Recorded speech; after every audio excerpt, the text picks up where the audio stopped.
offer students insights into what is required to achieve. Am I right, Jelaine? Yes. Okay. So, this clarity helps students approach assignments with confidence and ensures that they understand the objectives and parameters of the task at hand. Bro, bisan sa nag-iuban rubrics nga, bisan nag-iuban task nga, bisan nga na rubrics kay need pa na to more clarification. So, ang pala, nagpakita na rin nga, guide siya, pero hindi necessary nga. Kanina solely ang atong pinaka-guide. Okay, next. Next is, it enhances awareness of learning process and progress. Ay, katong ka, Jelika. Kailan mo kang natog pa. Okay. It enhances awareness of learning process and progress. Why do you think so, Jasmine?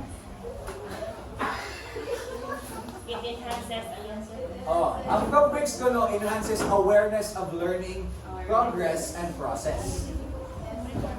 Yes, why? Yes, why do you think so?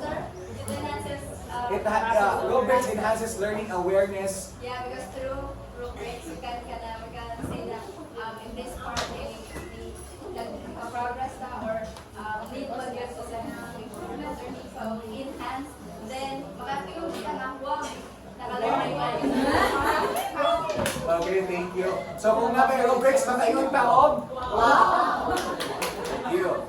So, students, nauna kay rubrics, students gain a deeper understanding of their progress and the process of learning.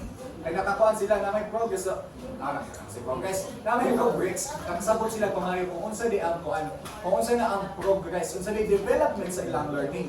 Ay makaingon ta nga sa una kay medyo maglisod makogsuwat og essay. Pero tungod sa rubrics, isa ka rason tungod sa rubrics kay bawa naman kung unsa ang angay ibutang pali ay nagkamay rubrics na tinanglan pa ko ng ani ana. So, na development mausab imong pagsuwat og essay. Yes. So by comparing their work against the criteria outlined in the rubric, students can identify areas of strength and areas needed improvement.